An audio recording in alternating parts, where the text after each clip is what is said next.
Hai semuanya, ketemu lagi bareng Mihu di sini.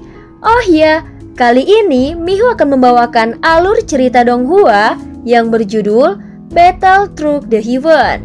Mihu mengingatkan sekali lagi ya bahwa konten ini full spoiler. Tanpa lama-lama lagi, yuk langsung aja kita masuk ke isi ceritanya.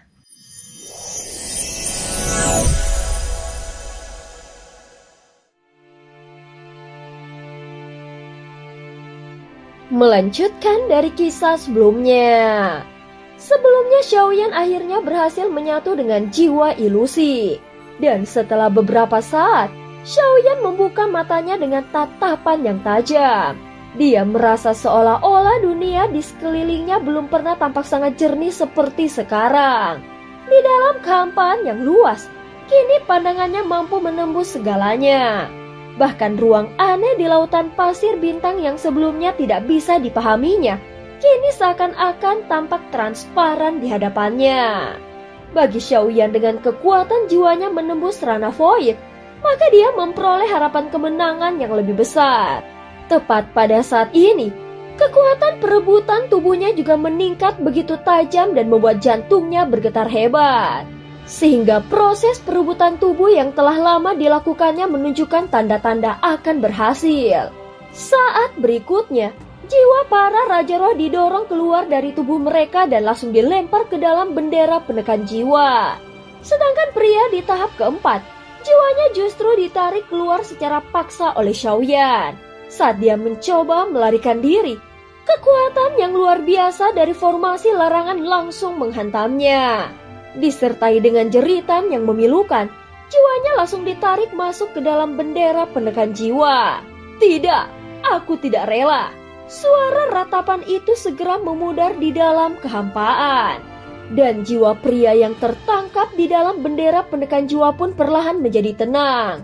Sebelumnya Xiaoyan tidak pernah menduga bahwa dengan menyelesaikan penyerapan jiwa ilusi akan menghasilkan efek yang sangat luar biasa seperti ini. Sehingga proses perebutan 5 tubuh secara sekaligus ini benar-benar berhasil. Setelah proses perebutan tubuh selesai, kelima sosok itu segera berdiri diam di sekitar Xiaoyan. Kecuali Ye Beijing, maka 8 sosok yang berdiri kokoh ini adalah Xiaoyan. Setelah tubuh mereka direbut, tatapan kelima orang itu juga tampak berubah. Bahkan penampilan mereka pun mulai menyerupai Xiaoyan. Dari kejauhan, 2 naga es raksasa terus mendekat dari kehampaan, membawa 2 sosok dengan aura yang menakutkan di atas kepala mereka. Apa kau masih ragu? Ayo cepat serang sekarang. Setelah kita membunuhnya, semua jasa ini akan kita bagi berdua. Jika kita menundanya lebih lama, Tian Wulan akan datang. Dasar bodoh, kalau kau sudah tahu waktunya mepet, kenapa kau sendiri tidak bertindak dulu? Begitu suara dingin itu bergema, aura es menyapu hebat dan Yao Nantian langsung bergegas dari kepala naga. Biarkan aku yang duluan. Yao Nantian menerobos ke depan dan tubuhnya tampak menyatu dengan kabut. Dalam sekejap, sebuah pusaran raksasa berwarna gelap muncul di dalam kehampaan. Pusaran itu mulai berputar dan menyapu.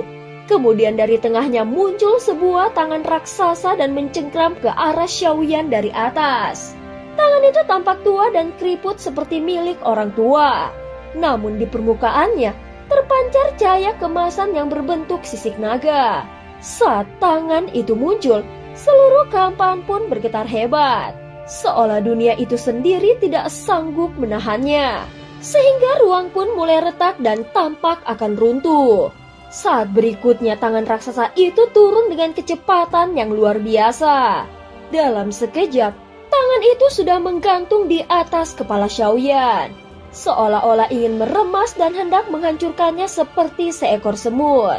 Tangan raksasa ini juga membawa kekuatan yang menakutkan dan tekanan yang mencekik. Tanpa banyak berbicara lagi dan memastikan identitas yang sebenarnya, serangan Yao Nantian langsung datang tanpa memberikan Xiaoyan kesempatan untuk berbicara sedikit pun. Adegan dan rasa bahaya yang muncul dari serangannya sama sekali tidak kalah saat Xiaoyan bertarung melawan fragmen jiwa Master Zuzu. Apalagi kesenjangan kekuatan di antara mereka sangat mencolok. Bagaimanapun, para para kultivator tahap kelima keabadian para dewa tidak menganggap para kultivator tahap ketiga sebagai ancaman. Seolah mereka bisa mengakhiri segalanya hanya dengan satu gerakan. Karena belum pernah benar-benar bertarung dengan tahap kelima, Xiaoyan tidak pernah menyadari betapa mengerikannya kekuatan tahap kelima yang sesungguhnya. Baru pada saat inilah dia sadar betapa besarnya jarak antara dirinya dan para kultivator tahap kelima. Bahkan rasa bahaya ini datang seperti salju yang menusuk tulangnya. Tindakan mereka sangat arogan dan menganggap Xiaoyan tidak ada bedanya dengan seekor semut. Terlebih lagi dua orang dari tahap kelima ini datang secara bersamaan sehingga tidak ada alasan bagi mereka untuk takut pada seseorang kultivator tahap ketiga.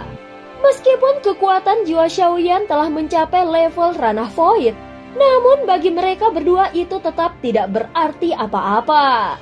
Untungnya Xiaoyan sudah lama mempersiapkan diri untuk menghadapi mereka, sehingga dia memiliki beberapa metode. Pada saat ini, matanya dipenuhi dengan niat bertarung dan auranya mulai menyebar dengan gila-gilaan. Sesaat kemudian, tubuh utamanya dan avatar Yuan Shen-nya segera menyatu menjadi satu. Memangnya kenapa kalau kalian berada di tahap kelima? Apakah kalian berpikir mudah untuk membunuhku? Saat Xiaoyan dan avatar Yuan Shen menyatu, bintang klan Yuan Shen di alisnya langsung menyala terang dan mencapai puncaknya. Kekuatan Xiaoyan langsung mendekati alam kuno dengan kecepatan yang luar biasa. Saat dia melesat keluar, tubuhnya tiba-tiba meledak menjadi semburan darah yang berserakan di udara. Dari lautan darah itu, sebuah sosok raksasa muncul dengan mengejutkan. Raksasa ini setinggi puluhan ribu kaki dan tampak menembus langit. Seluruh tubuhnya diselimuti oleh cahaya keemasan yang berkilauan. Adapun kekuatan yang terpancar dari tubuhnya merupakan hasil gabungan tubuh utamanya dan kekuatan klan Yuan Shen super raksasa sejati. Bukan hanya itu, di sekujur tubuhnya juga ada nyala api yang membara dan guntur dengan cepat membungkus setiap inci tubuhnya. Saat ini lapisan demi lapisan kekuatan sumber asalnya menyatu dan membuat kekuatannya meningkat ke tingkat yang tidak bisa dipahami. Jika kekuatan tubuh raksasanya dilepaskan secara utuh, maka daya hancurnya tidak akan diragukan lagi berada jauh di atas kekuatan para kultivator tahap ketiga. Bahkan di antara tahap ketiga, hanya sedikit yang bisa mencapai kekuatan sehebat ini. Dalam hitungan detik, tangan raksasa Yao Nantian langsung bertabrakan dengan Xiaoyan. Kekuatan dahsyat dari tabrakan mereka bahkan membuat bintang-bintang terguncang sehingga ruang di sekitarnya bergetar hebat dan terdistorsi. Pada saat mereka bertabrakan, waktu seolah-olah melambat. Api dan guntur di sekeliling Xiaoyan meledak dengan gila-gilaan lalu meresap ke dalam tubuh raksasanya, membentuk gelombang energi yang murni dan padat. Saat berikutnya, energi darah yang mengalir dari tubuh Xiaoyan semakin menggila dan mengisi kembali kekuatan tubuhnya. Meski dalam kondisi benturan dahsyat, tubuh raksasanya tidak mundur sedikit pun dan bahkan tidak menunjukkan tanda-tanda kehancuran. Lei Dong, apalagi yang kau tunggu? Apakah kau masih ingin membuang-buang waktu? Ayo bunuh dia dalam sekejap. Jangan beri kesempatan sedikit pun. Kalau sampai muncul perubahan mendadak, kita bisa celaka. Yao Nantian tampak kewalahan. Namun di saat yang sama, kekuatan guntur mulai menyatu ke dalam teratai api abadi milik Xiaoyan sehingga cahaya yang menyilaukan terus-menerus menyala. Memangnya kenapa kalau berada di tahap kelima? Teriak Xiaoyan menggema dan penuh amarah. Seluruh kekuatan di dalam dirinya juga langsung meledak. Raksasa setinggi puluhan ribu kaki itu mengangkat tangannya dan menahan serangan dari Yao Nantian. Saat tangan tua itu bertabrakan dengan milik dari Xiaoyan, tubuh Yao Nantian pun terdorong mundur dan di lengannya muncul retakan-retakan. Dalam sekejap tangan tua itu meledak menjadi kabut. Tak kusangka ternyata reinkarnasi dari yang mulia begitu kuat bisa bertahan dari serangan tanganku.